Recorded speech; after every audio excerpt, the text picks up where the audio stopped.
est une démonstration. Tant que nous n'avons pas démontré quelque chose, la foi n'est pas là. Et on ne peut pas plaire à Dieu. Or, nous savons que Dieu a aimé tous les hommes, il les a créés et il a dit, tout est beau parce que l'homme doit vivre dans la gloire de Dieu. C'est très beau. Quelque chose s'est passé, ça devient vilain. Jésus a dit heureux, heureux, heureux. L'homme aujourd'hui n'est plus heureux. Pourquoi? Parce qu'il n'a pas la foi. La foi est une démonstration des choses que l'on ne voit pas. Oui, on ne voit pas. Il n'y a rien de plus malheureux que chrétien qui connaît Dieu, qui connaît ses promesses, qui connaît sa parole. Comme Adam, il savait très bien qui était Dieu, il avait la connaissance de Dieu, il avait la visite de Dieu, il sait ce que Dieu a dit. Et pourtant, quand une petite phrase qui vient dire est-ce que Dieu a vraiment dit, allez hop, il ne démontre rien du tout, il se penche du côté de l'ennemi de Dieu, il a tout perdu le bonheur, jusqu'à présent. Mais Jésus est venu rétablir. Amen. Ouais, l'amitié de Dieu est pour ceux qui le craignent. L'amitié de Dieu est pour ceux qui l'aiment. L'amitié de Dieu est pour ceux qui craignent, qui observent ses commandements. C'est marqué. Adam, il a perdu la gloire de Dieu parce qu'il n'a pas observé ce que Dieu a dit. Amen. Jésus n'est pas venu pour que nous fassions ce que nous voulons et nous ayons quand même la gloire de Dieu. Non, il est venu pour que nous fassions le contraire d'Adam. Amen. Alors, la démonstration de ce que je ne vois pas, je dois démontrer. Je dois démontrer. On peut prendre des exemples banals. Par exemple, je manque d'argent. Alors maintenant, j'ai Dieu, ses promesses. Dieu a dit que... Alors, si Dieu a dit, je te vêtirai, je vais te vêtir. Il a dit ça ou il n'a pas dit? Je prends soin de toi. Il a dit ça. Bon, maintenant, je manque de vêtements. Alors, il me faut une démonstration. Sinon, cette phrase n'est qu'une phrase avec des mots pour ma vie. Ce n'est qu'une phrase. Ce n'est que des mots. Pour que cette phrase arrive à un résultat concret de ma vie, il faut que moi, je fasse une démonstration sans avoir vu le résultat concret. C'est ça qui manque. Amen. Quand j'ai entendu la voix du Seigneur, j'étais derrière, là-bas. Et le Seigneur m'a dit, va dire à ce frère, lève-toi et marche et cours même. J'ai entendu sa voix. Alors, j'aurais pu dire, Seigneur, oh là là, je n'ai pas réfléchi. J'ai cru ce que Dieu a dit. Est-ce que nous croyons Dieu? Si on est malheureux, c'est tout simplement parce qu'on ne croit pas en Dieu, c'est tout. Jésus est le seul qui a promis tellement de choses. Écoutez, mais Bouddha là, et Mahomet et tout ça, qu'est-ce qu'ils ont promis? Franchement, ils n'ont rien promis à ceux qui les suivent. Mais Jésus, il a promis quoi? Le bonheur, on vient de chanter, mon cœur baigne dans le bonheur, on vient de chanter beaucoup de choses, il y a un grand lieu de paix. Est-ce que nous avons la paix même? Est-ce que nous savons ce que c'est que la paix? Est-ce que nous l'avons la paix? Ce n'est pas des mots, hein? La paix, ce n'est pas des mots. Elle dit, je dors tranquille. On chante tout ça, mais est-ce que c'est réel dans notre vie? Est-ce que notre vie est une démonstration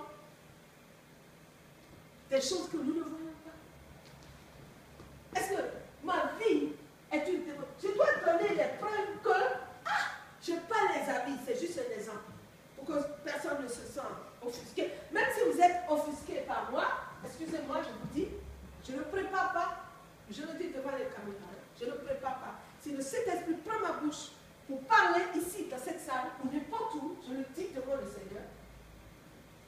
Et si ça blesse quelqu'un, dans Proverbe, il est dit, vaut mieux les blessures d'un ami que les paroles flatteuses d'un ennemi. Moi, je veux vous voir au ciel. Moi aussi, je veux y aller. Amen. On n'est pas ici pour faire une religion.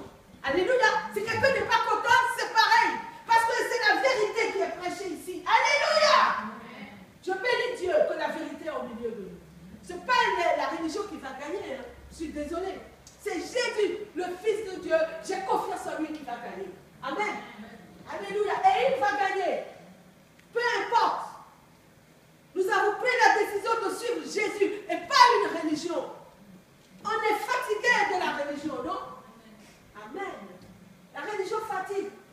religion prévoit quoi? Qu'est-ce que la religion va me donner?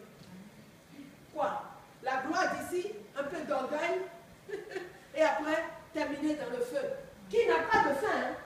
Le feu là n'a pas de fin. Donc, la foi est une démonstration. Si je ne démontre pas, concrètement, je n'ai pas la foi.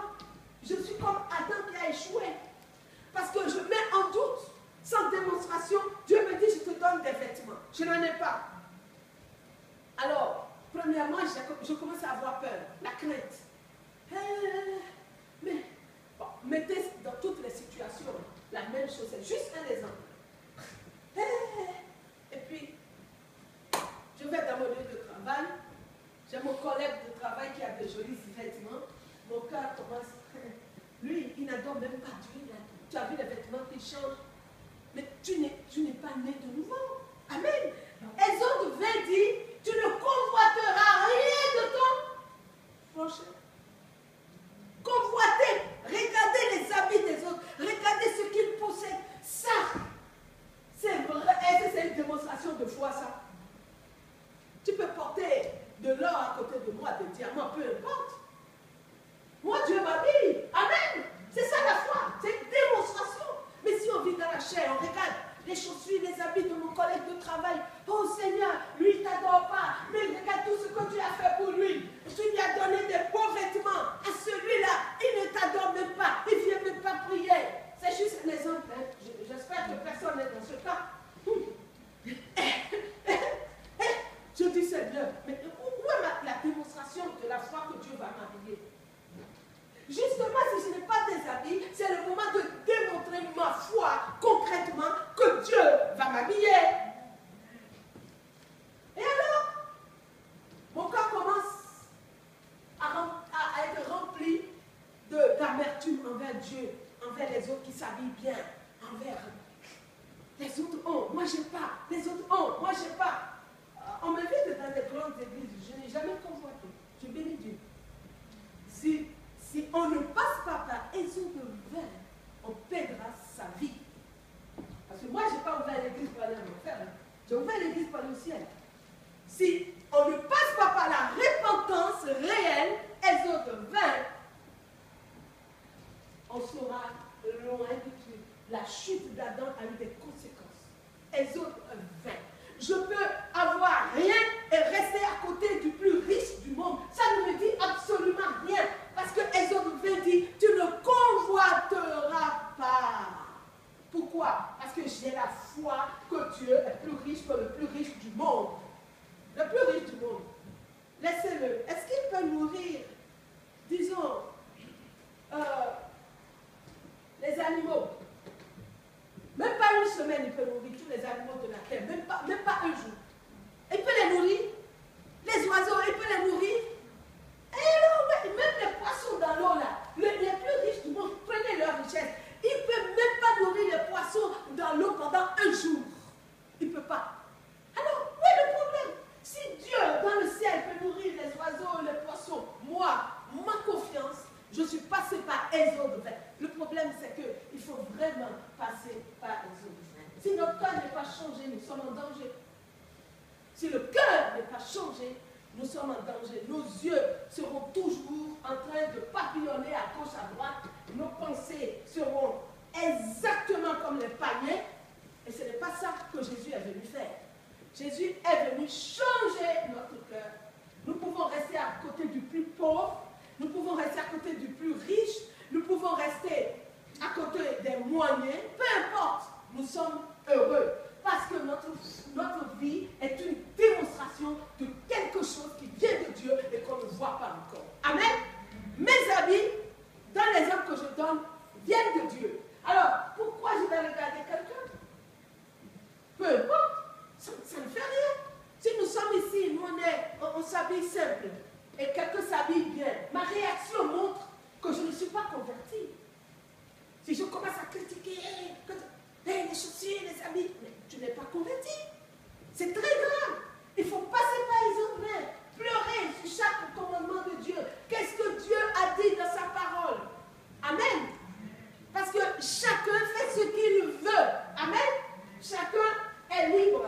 Moi, je suis là là pour être avec Dieu. Amen. Je suis là parce que je veux que Dieu change ma vie, change mon cœur. Et Dieu est prêt à le faire. Amen. Alors ma vie est une démonstration. Alors je me tiens devant Dieu. Je dis Seigneur, je n'ai pas les habits. Mais les autres, ils en ont plein. Je n'ai pas de chaussures, je n'ai rien. Mais peu importe. Toi, tu as tout. Tu as mon habit, tu as mes chaussures.